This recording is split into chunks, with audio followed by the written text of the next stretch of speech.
Hi everyone, my name is Sam Shahi and I'm one of the piano and theory instructors at the Regent Park School of Music. I'm happy to be back again with another video about theory today. This one's going to be a slightly shorter one just because the majority of it has to be kind of done by you at home when you have time to go on your instrument and try to figure out what these concepts are that we're talking about. I would highly encourage you to go back and have a refresher on the videos that Nathan and I made about scales, chords, how to build them, and how to find them within a scale, because those are going to really be helpful to you when you sort of want to get to the assignments that we're going to talk about today. So in a nutshell, whenever you have a scale, you have 7 notes in a scale, right? And each of those notes in that scale have a particular name, right? Or a scale degree, which we sort of refer to them as. So note number 1 is the important note, which we call the tonic. Note number 2, note number 3, note number 4, which we call the subdominant. Note number 5, which we call the dominant. And we go on. All of them have names, but for now we don't want to worry about it. And these 3 notes are the very important notes, right? And on every one of these scale degrees that we have, all these notes in the scale, we can also build a chord or a triad. So literally, we can go, that's chord number 1, chord number 2, chord number 3, chord number 4, chord number 5, chord number 6, 7, back to 1 again. So that's in a nutshell what we talked about last time. Now, one of the things that I want to talk about today is what we call harmonic sequences. So what is a harmonic sequence? Well, a harmonic sequence is a series of chords or a chord progression that are strung together and which follow a very particular sort of intervallic pattern. What does intervallic mean? That means they just either fall or drop, they either drop or ascend or descend in a predetermined way. So they drop 3 notes always, or drop 3 notes and then go up 2 notes, or drop 3 notes and go up 2 notes. And that way they're very pleasant to listen to, and they're very fun to play around with. Especially if you're a piano player or a guitar player. You have to know your sequences pretty well. Okay, great. So let's just talk about maybe 4 of them today and go from there. The first sequence that we're going to talk about is famously referred to as the cycle of fifths. Its theoretical name for it is what we call is the descending fifth sequence. What that means is that the notes of your root, the root of your chord, basically what your left hand is going to do, is always dropping by a fifth. That means always moving down a fifth. So, and sometimes a perfect fifth, sometimes not a perfect fifth, just so you know, depending on the diatonic scale you're in. So, those are the notes C. I have a small keyboard here, so I have to kind of work with what I have. Okay, so descending fifth, that means if I have a bunch of notes in the right hand, the notes of my left hand would be, and the next chord would be 5 notes lower, which is F from C, and then 5 notes lower, which is B, 5 notes lower, which is E, 5 notes lower, which is A, 5 notes lower, which is D, 5 notes lower, which is G, and then back to C again. And so it kind of leads us back into C. Very goal-oriented. Very cool. So let's try it again. So C, F, B, E, A, D, G, C. So instead of now doing all of that, which is it's a lot of movement, usually what we do is we condense it. So instead of always going down, sometimes we go up in the opposite direction and sort of contain the movement. So this way we can go C, F, B, E, A, B, G, C. The direction is not that important. It's important that these notes sort of follow each other in that exact order. Okay, so we have this. So let's try that again. So this is the descending fifth, or a cycle of fifth sequence. This is what your left hand would be playing. C, F, B, E, A, D, G, and C. And then we can build chords on top of every one of these notes, right? The same chords that they would be sort of the root of. So C would be C major, F would be F major, B would be diminished,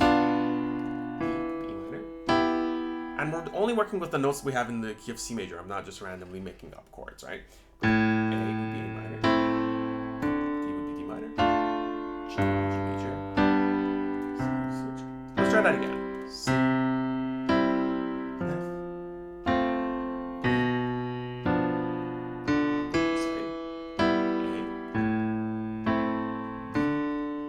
back to G, C, right? So your left hand is going C, 4 notes down, right? Sorry, 4 notes up, 5 notes down, 4 notes up, 5 notes down, 4 notes up, 5 notes down. So we can now transpose this to any key we want. We can transpose this to, let's say, B flat major, right?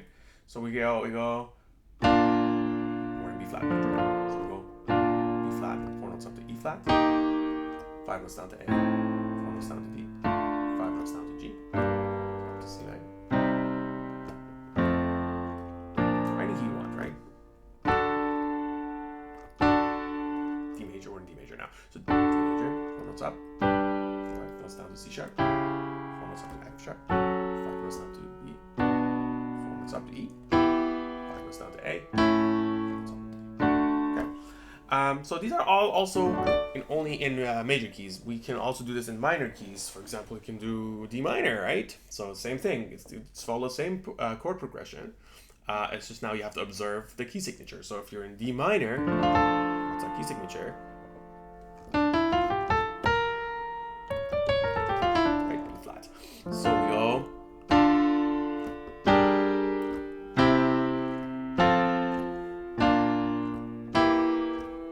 Okay. Pretty simple. So in minor, it also sounds pretty good. It's actually used a lot in minor. So descending fifth sequence. That means your left hand is always moving, going down in fifths. If you want to contain it so that you can make it really easy to play, you can either go up a fourth, down a fifth, up a fourth, down a fifth, or you can go down a fifth, up a fourth, down a fifth, or you can make it sort of weird and jagged and like move all over the piano. That's your call. But these two ways are really, really easy to make it. Okay, so on your instrument, you can try it out and see if you can make this chord progression, the cycle fifth chord progression, work on your instrument. Okay, so that's the second one. That's also really famous is what we call the descending third sequence. So the descending third sequence is used a lot. The very famous example is right, heart and soul.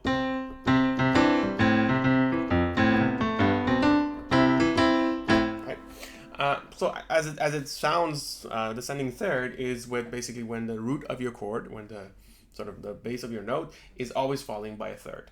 Now, sometimes people go all the way third, so like they go C to A to E to D to B to C. That's the true descending third sequence. But oftentimes songwriters or composers, they break that pattern, so they use that a little bit like that, right? So they don't go all the way through, but they only use the first few notes of it because it sounds really, really nice, right? So you have C major, for example, and then you go 3 notes down to A minor, and then you go 3 more notes down to F major, and then you go like 3 more notes down to D minor, and then you're like, okay, I've had enough. G, right?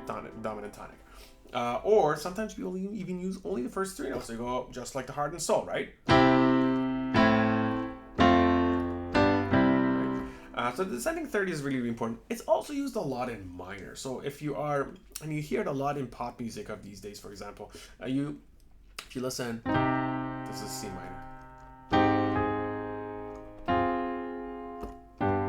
That's a lot. It's used a lot in minor. So when your one chord goes to your 6th chord, and then your so descending third is also a very, very important one. Again, you can take it to any key one. You can take it to E major, E major to C sharp, and then F sharp, and then D diminished, and then D. Right? So it's just following.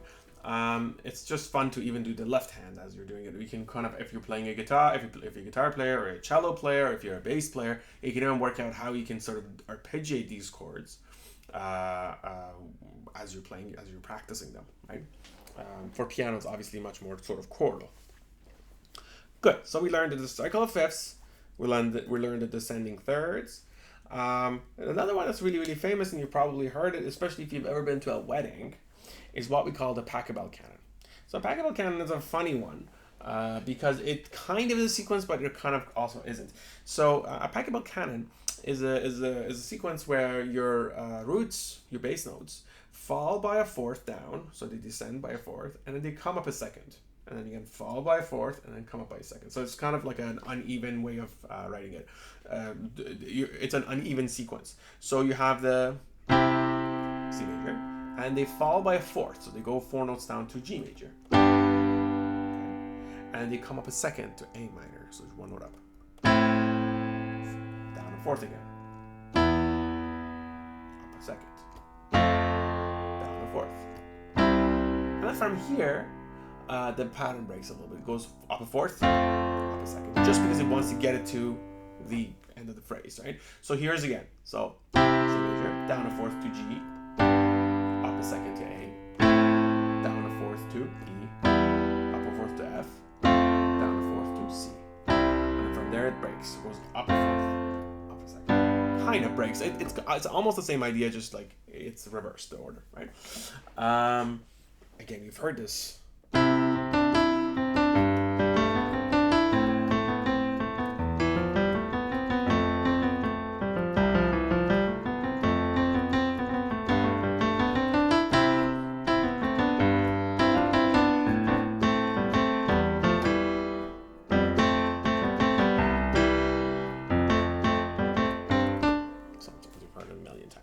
So why is it called the Pachabel Canon? Well, this composer in the Baroque era used it in one of his pieces called Canon D. Very famous piece. It's used a lot. It's played a lot. People play it in weddings for some reason. And everybody knows it. And it's used a lot in pop music too. Beatles used it. John Lennon used it. A lot of sort of pop music that you hear today uses it. It also sounds really good in minor. So like if you were to do this in C minor...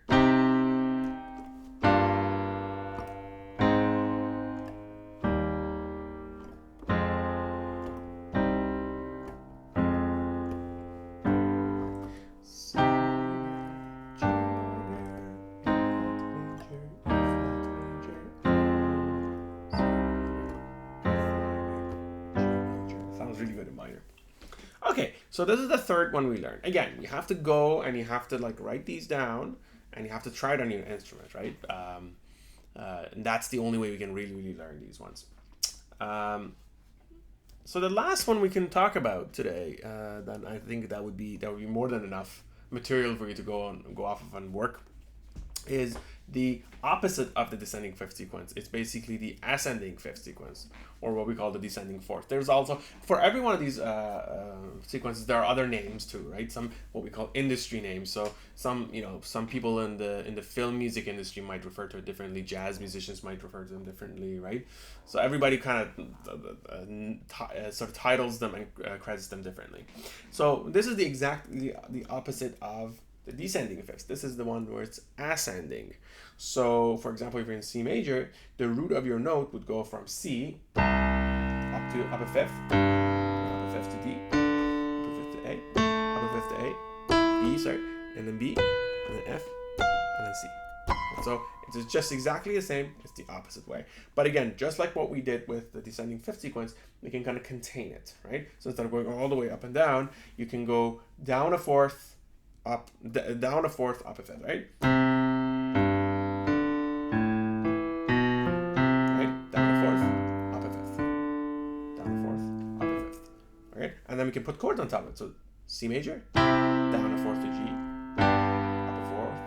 up a fifth to D, down a fourth, up a fifth, down a fourth, up a fifth, down a fourth. Okay? Let's try that again. So down a fourth, up a fifth, down a fourth, up a fifth, down a fourth, up a fifth, down a fourth again. Now I'll tell you with the chord names, and then you can slow these down and you can pause them however you go. I'll do it slower this time.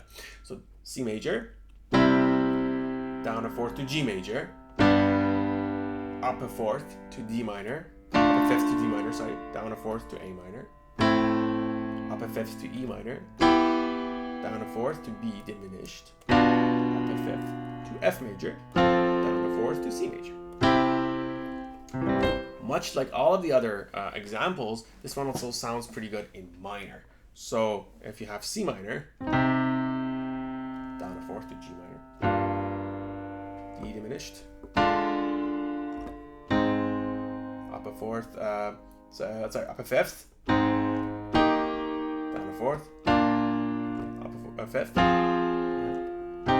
that again. C minor, down a fourth to G, up a fifth to D diminished, down a fourth to A, up a fifth to E flat, down a fourth to D, or something you can make it a B diminished if you want to, up a fifth to.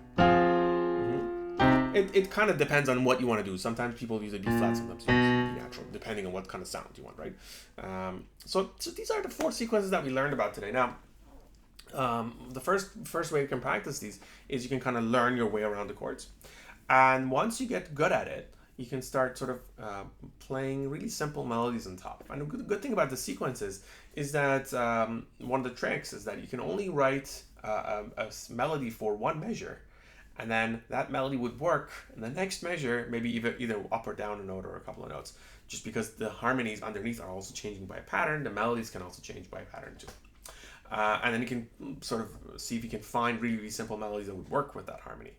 I think that kind of pretty much covers what we had to talk about today. Again, I would go back, rewatch this video, and sort of stop after every chord that I'm introducing and try to just find it on your instrument, whether it's a guitar, ukulele, piano, or bass, or whatever, and see if you can find the chords, and then see if you can sort of, you can even write it down and have it in front of you as text. Some people are more visual, some people learn better by listening, and then see if you can make it work from there.